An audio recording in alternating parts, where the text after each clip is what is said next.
Today and talk about Thanksgiving. And today is the Sunday before Thanksgiving, and we'll be celebrating this week. And I want to just read with you out of 1 Thessalonians chapter 5. I want to start there, and I'm starting here because this is the kind of the context. I like to get the context of the passage, not just pick out a verse or two. I mean, I do that occasionally, but I really like to get the context. And this was the final greeting of the Apostle Paul in his letter to the church at Thessalonica. And this was his final greeting to them and giving them the kind of the closing advice and encouragement as he kind of parted with them and told them kind of what he wanted to say in kind of a final greeting kind of a deal. So here we go in 1 Thessalonians chapter 5 verse 12. Dear brothers and sisters, honor those who are your leaders in the Lord's work. They work hard among you and give you spiritual guidance. Show them great respect and wholehearted love because of their work. And live peacefully with each other. Now I chose to read this, not because I'm like, honor me kind of a deal. You guys do that so well. You did it 2 weeks ago, and you do it almost every week, and many of you, and I deeply appreciate that. And I just want to remind you, this is Paul's context, and I just want to remind you that long after I'm gone, or wherever you are, and whatever you do, if you move away to Stump Holler, Arkansas, or wherever you go to, or Texas, or Tennessee, or Nuttamungus, Texas, or wherever you end up going to, or Cucamonga, California, wherever you go, remember, God wants you to honor those who are labor for you and labor unto the Lord. And really importantly, this last phrase, live peacefully with each other. This is Paul saying to these folks here in my letter, closing my letter here with two. Get along. Live peacefully with each other. There's a verse in Hebrews that says, as much as lies within you, live peacefully with one another. Get along. Did you know that it is actually possible to even get along with your mother-in-law? You can even be civil and get along with your ex. You know, it might be nice if it's 100, 150 miles away, kind of nice, but I'm just saying you can learn to live peacefully with others. It's a choice, and it's something Paul admonishes us to do. As we grow and as we get more connected with others in relationships, and we get more honest. We get more honest with each other. We don't do honesty well, you know that? Especially church folk. We don't do honesty. We all got our little face and mask on. We all be cool. Hey, I'm doing great. How you doing? I'm fine. You lie to your teeth. Except not really, because you know what FINE stands for, don't you? It's an acronym. Frustrated, insecure, neurotic, and evasive. I'm fine. Just get out of my face. I'm fine. Don't get up in my business. Oh, speaking of getting up in my business, let me share an announcement with you. I forgot to mention to you. And I want to also recognize and say, Ron Gillum. Ron, would you do me a favor? Raise your hand way back there, Ron. That's Ron Gillum. Some of y'all don't know. Ron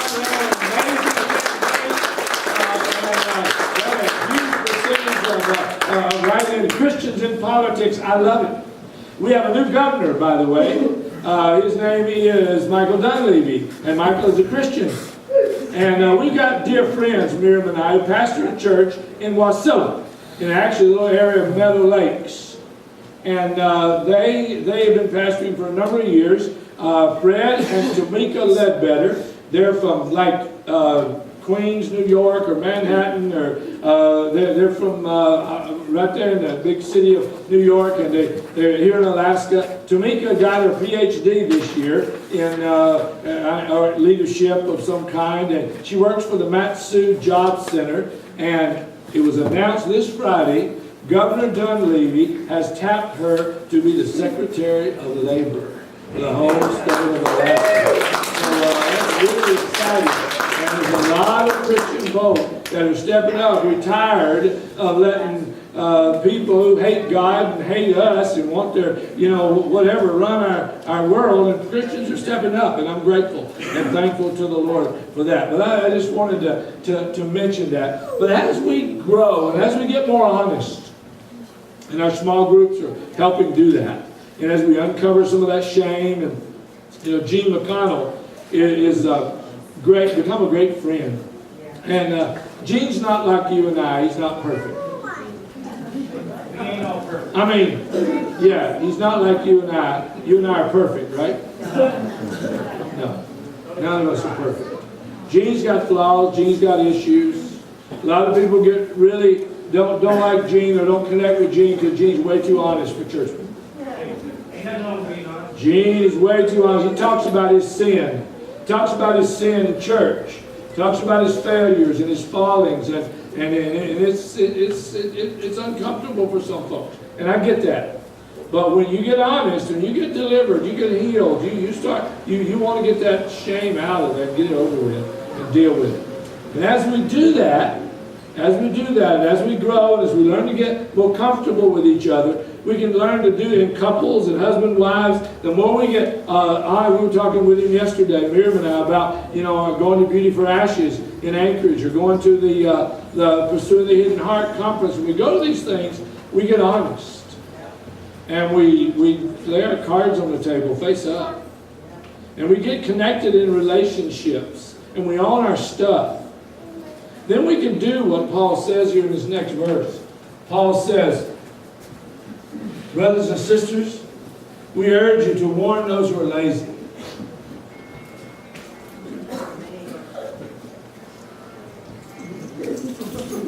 Turn off your cell phone. Mute your ringer. That's called getting honest. All right? Okay. The same thing happened in first service this morning. That's funny. Except this person was in their Bible reading and they pushed the wrong button and started reading out loud in a minute. But it's all good. Warn those who are lazy. You ever warned anybody who's lazy? Encourage those who are timid. Take tender care of the weak. Ooh, and I love his last phrase. Be patient with everyone. These are relationship rules. These are guidelines. You'll be able to have the courage to go say, hey, dude, get a job. Your wife working, making the money, and you're doing nothing, sit home doing nothing. Get a job, Jack.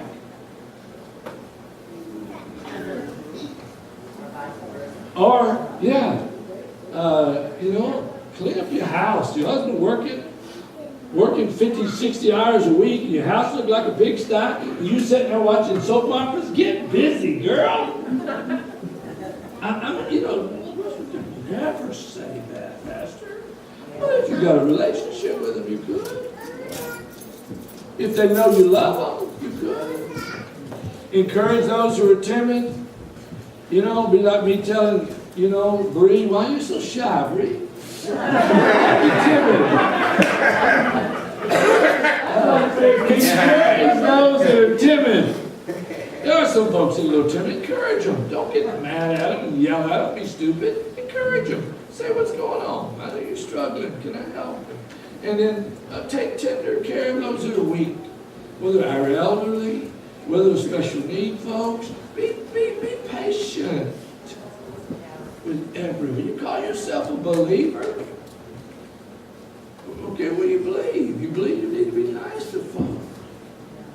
Be patient with everyone. And here's a great idea. Start at home.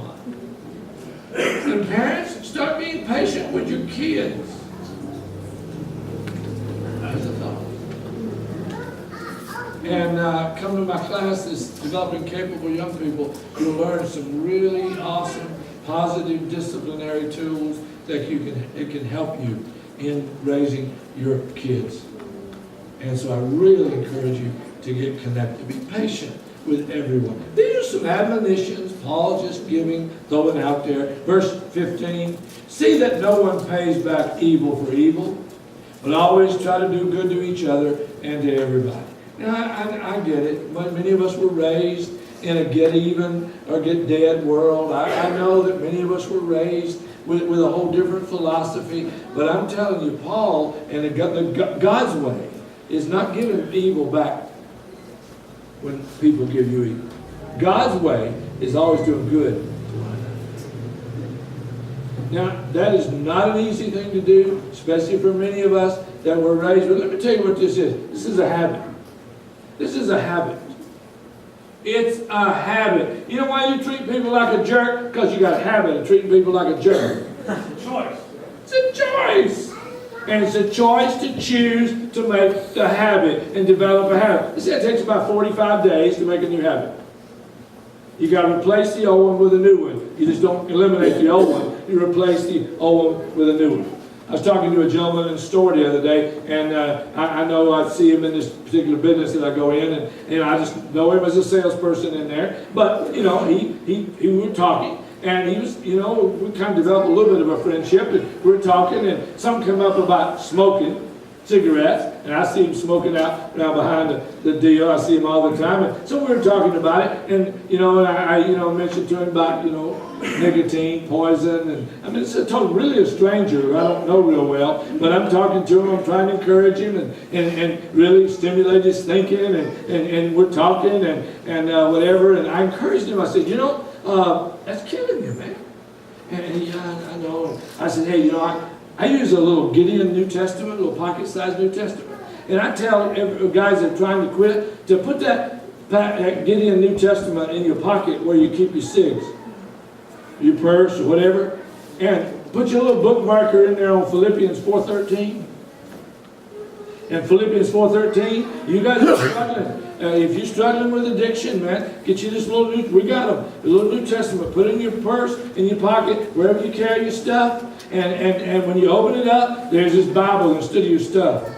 Pull out that Bible, open it up to the bookmarker, Philippians 4:13, which says, I can do all things through Christ who strengthens me. Take a couple of hits off of that.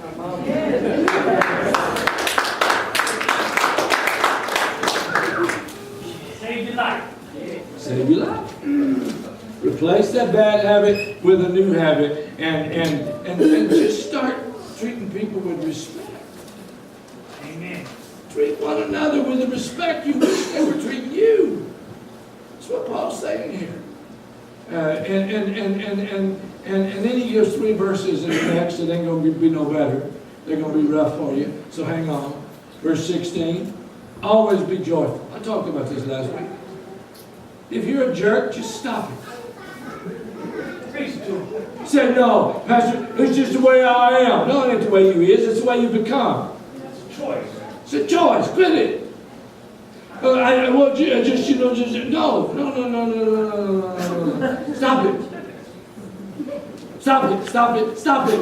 Get a new habit. Choose to be joyful. I got to leave it alone. All right, right there. Next verse, 17. Don't stop praying. Talk to God about everything. Say, well, I don't even believe he's listening. He's listening. I promise you. He's also watching. Amen. He's listening and watching. And recording. And recording. Way better Santa Claus ever thought about it. Okay? I'm just saying, all right?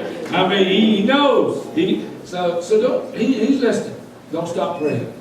Always pray. And then our Thanksgiving verse 18. Be thankful in all circumstances, for this is God's will for you to belong to Christ Jesus. The attitude of gratitude is what I'm talking about. Developing a Thanksgiving attitude year-round. Now, skip down, Kyle, if you would, or Mike, if you would. I'll give you the verse in just a moment, but I'm going to skip those last couple of verses. You know, I get it, okay? You guys, young parents, you guys working and doing what you're doing, trying to make a living, trying to eke it out, trying to make a life. I get it. And believe me, I get it.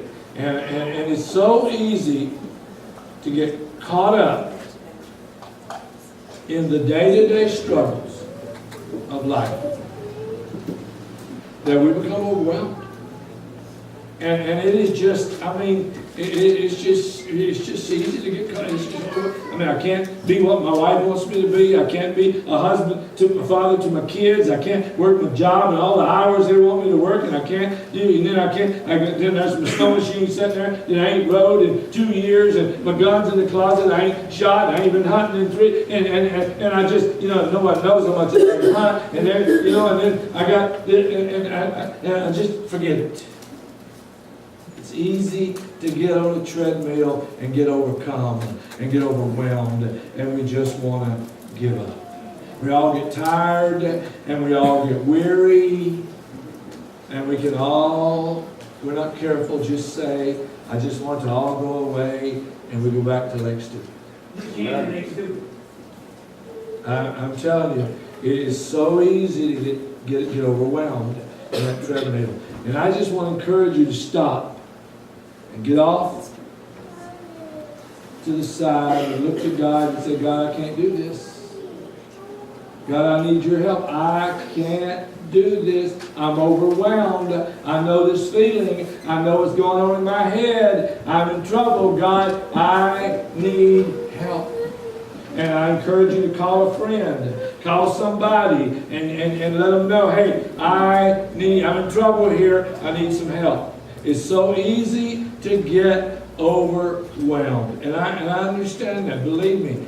Been there, done that, got the t-shirt and the hat and the coffee cup. Okay? Bumper sticker and the pennant on the wall. Okay? I got it. I understand. You look at us now where we are and say, wow, Pastor, you and Mary, you guys act like you got it all together, you're doing good. And yeah, we've been doing this for almost 45 years. When we first came here and first pastored this church, and I stood in this pulpit, I was a 33-year-old kid pastoring this church. And she was a 32-year-old kid. And we had 2 little snotty-nosed boys, 4 and 7, who were 100% boys. I went to pick up Mark at school in the 1st grade. The teacher had him standing by her on the recess after school. I said, what's up? She said, he was over there picking up a rat, playing with a dead rat. 100% boys. I was not much better. I really did this, Andrew. I looked at the teacher and I said, well, what was he doing with it? Well, he was just over there playing with it. I said, if it had been me, I'd have been chasing the girls with it. Come on, son, let's go. I did do that. I wasn't real popular there, but I said that. But I was trouble. Okay, all right. Hey, I'm just saying, it's easy to get overwhelmed. And then the enemy will jump in the middle of all that and just, man, just go one time. It won't matter. Just go, get a 6-pack and relax. Just, it's legal now. Go buy a few joints. It's legal. It's all good. Just relax. It's easy to go there. But it sure ain't easy to come back. We all hear weekly. Somebody fell off the wagon. Somebody fell back in. And it's sad. It breaks my heart. And I'm going to encourage you. I'm not telling you can't drink. I'm not telling you can't smoke a joint. That's your business. You can do anything you want to do. And if you believe you can live on that edge, if you believe you can walk on the edge of Lake Stupid and right on the edge right there for a long time and not fall in and see how close you can get without what you can do that. It's up to you. But I just like it over here where it's nice. Where I can drive, and I can twirl, and I can dance, and I can fall down and get back up, and I ain't nowhere near Lake Stupid. You know what I'm saying? I'm telling you, I want to get away. I don't want no beer in my fridge. I don't want no whiskey in my. I got 47 years clean and sober. Don't allow yourself in the midst of your overwhelmingness to just be a jerk. Give yourself a license to be a jerk. We were in McDonald's one time ordering with some friends, and one of the boys, older gentleman, was having a little bit of a rough time. And he was getting, I don't remember what exactly happened, but he was being a little rude to the girl behind the counter at the McDonald's. And we kind of give him a little bit of a static about it. He said, hey, I'm old. I have a right to be grouchy. And no, Jack, we didn't let him get away with that. We held his feet to the fire on that deal. There's no reason. Don't allow yourself to justify going back to study. Paul said, be thankful in the circumstance. Well, Pastor, I don't know how to do that. Well, I want to encourage you how to do it. Paul, the Apostle Paul encourages us in Galatians chapter 6, verse 9 and 10. He says in verse 9, don't get tired of doing what's good. At just the right time, you will reap a harvest of blessing if you don't give up. Here's one of the ways I was able, through those years, raising our boys, and pastoring and doing what I was doing and all this stuff and trying to stay on top of it. I mean, when we moved here 32 years ago, we didn't have hardly 2 nickels to rub together. I mean, we didn't have anything. We lived in the right next door where our offices are. We lived there for over a year. And then we rented a little house right next door, and God enabled us to buy it. But we didn't have anything. We were struggling. And one of the ways that I've been able to keep my focus is I call this right here, keeping my eye on the big picture. And then we used the word in that little song earlier, believe. See, I believe if I will keep on doing what's right, I believe if I keep on doing the right thing, showing up for work every day, being dependable, doing the right thing, being good to others, I will reap a blessing at the right time. It will come back. See, I keep my eye on the picture. It will come back.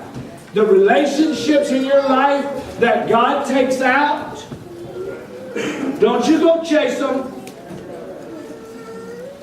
The situation, you get fired, you go get you another job and forget it. I'm talking to my buddy Kyle over here today. Sorry if I share what you shared with me about the job. He got a job. He's dude working at the Clarion. He's got a job, but they don't hire felons. They do when you tell them up front. They do when you be honest. They do when you want to work. See, you do, and if you get fired, or they fired me because I was a felon. Dude, you don't want to work there anyway. If they don't want you working there because you're past, and they don't understand your future, that don't sound like to me a good employer.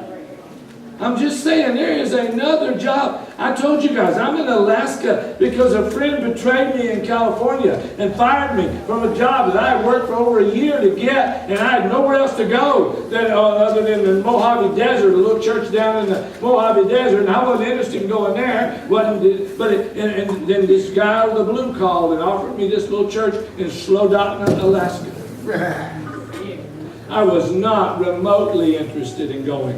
Now, my wonderfully spiritual wife over here, on the other hand, when this guy calls me, and I'm in the middle of a happy job, I'm loving in California, and he offers me this church in Soldotna, she is over looking at me saying, say yes, tell him yes, that's God.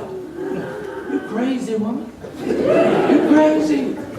You cray. I mean, I'm just saying, it's wrong. I ain't going no woods of Alaska. I mean, I'm loving palm trees and sunshine. And here we are, 32 years later. I could have been very bitter, very angry. He done me wrong. And I really, I mean, it was a hurtful deal for me. But I looked at that big picture, and I said, okay, God, I got a choice. I can get bitter, and I can get angry, and be mad, and do something to him or to me. Or I can keep my eye on the big picture and know that if I'll be faithful and if I'll do the right thing and I'll not get tired of giving up, I will reap a blessing at the right time.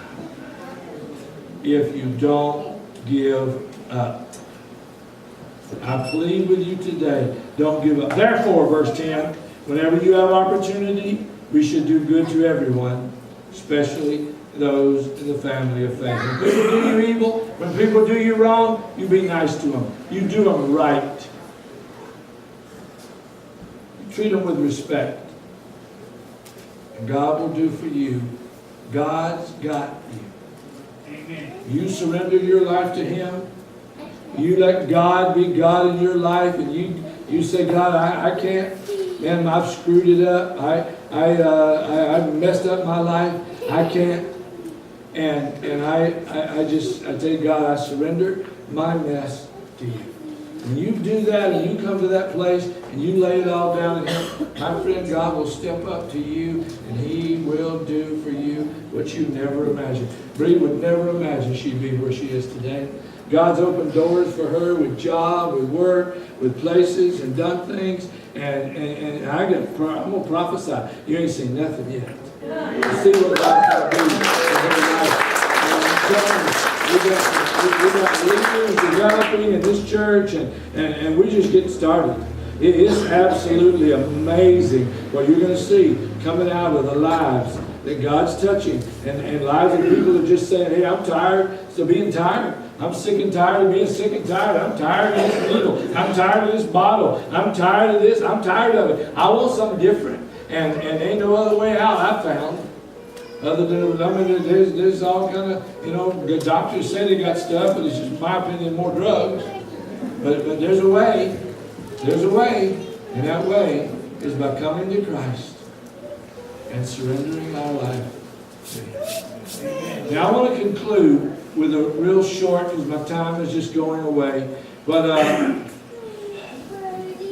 our history as Christians, as believers, goes way back, thousands of years ago, over 4,000 years ago, to the nation of Israel, where God called a man by the name of Abram out of basically Iraq today, and He called him out and said, I'm going to give you a promised land. And God changed his name to Abraham, blessed him with a son, and hundreds of years later they ended up in Egypt in slavery.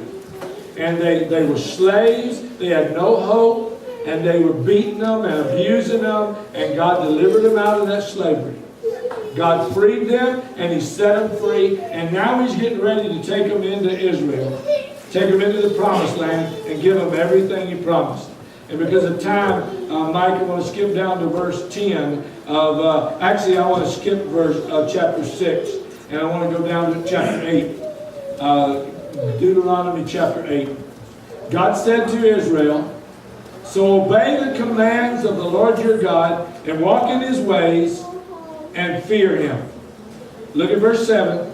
For the Lord your God is about to bring you into a good land, flowing with streams and pools of water, with fountains, springs that gush out in the valley and the hills. It's a land of wheat and barley and grapevines and fig trees and pomegranates and olive oil and honey and moose and caribou and salmon and all kind of stuff. It's a land where food is plentiful and nothing is lacking.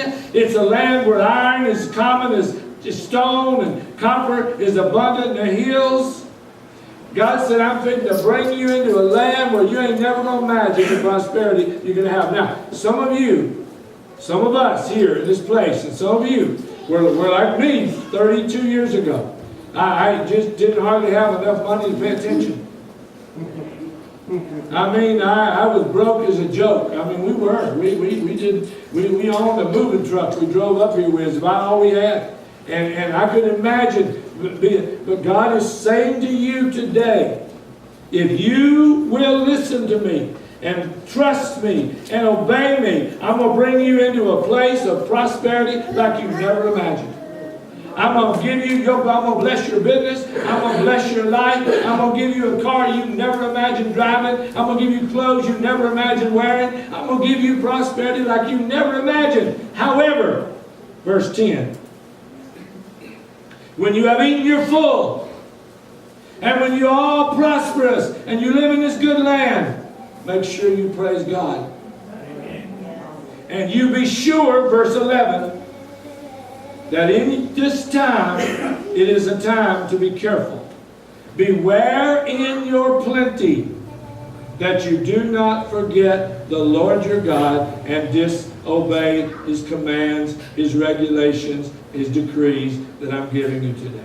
The admonition I want to give to all of us today is you're getting blessed, you're getting free, you're getting clean, your mind's getting clear, there's some relationships that are probably going to have to go, there's some stuff going to have to go, and God's going to bring you through this cleansing process. And when He does that, don't you forget where you came from.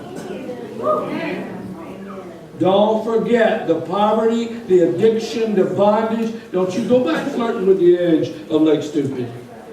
Don't you go back to them family gatherings where they're all smoking dope and drinking beer and you think you're going to get in there with them. Don't forget where God brought you from. And every one of us are only one drink away from right back in stupid. Because once you fall off in the Lake Stupid, it's easier to climb back up, harder to climb back up. Get out of that lake. I challenge you, if you're clean and you're sober and you're going, you don't forget that God brought you out. You get you some new friends. Get you some new relationships.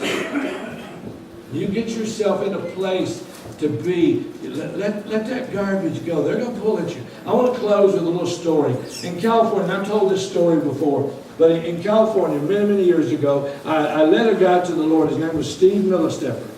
I never will forget Steve.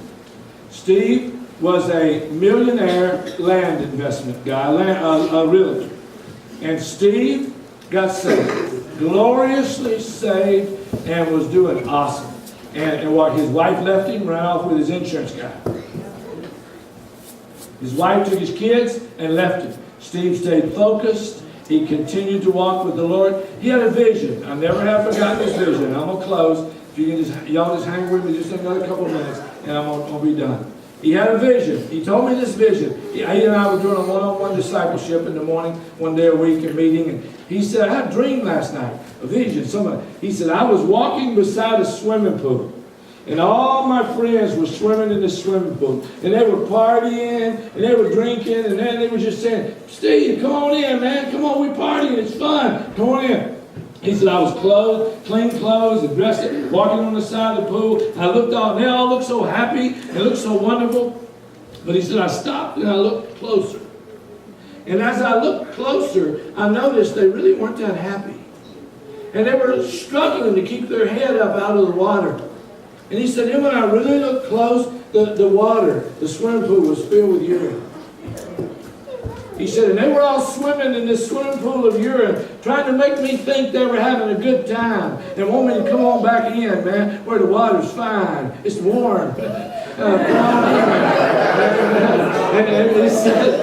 And he said, man, it was so weird. I didn't want to go swimming in that swimming pool. They weren't really happy. They're not happy. God's called you. God's brought you. God brought you. You're not here by accident today. God brought you here. God has got a new opportunity in your life to change everything. I challenge you. I challenge you. Don't get tired. Don't get tired of doing good. You will reap a harvest at the right time. Would you stand? Don't forget God. It's God that brought you where you are. He's the one who gives us the power to be successful. Him. Father, I thank you today as we close this service together. I thank you for the lives that have been transformed right here in this very room, the lives that have been transformed of those watching today by live stream. God, I thank you for what you've done. And now, Lord, to a huge degree, you've given us a choice. We can choose to live right on the edge of Lake Stupid. Or God, we can choose to follow you. We can choose to keep our eyes on you and not on the friends that try to convince us it's still wonderful. We know what it was. Let us never forget where we were. Let us never forget that slavery to that bottle. Let us never forget that slavery. It's not worth it. It's miserable. God help us. totally surrender our life today. And I pray as we close, Father, if there's anyone here today that has not surrendered their life to you, or maybe they're struggling, anyone listening today, and they're struggling, maybe they relapsed, and maybe they've fallen back into the edge, and they're struggling to get out of there. God, I pray you'd speak to their heart and let them know that if they'll look to you, you will deliver them. You will bring them out, but you and you alone, the only way to get out of that lake, out of that bondage. And all we got to do is come to you and say, God, I can't.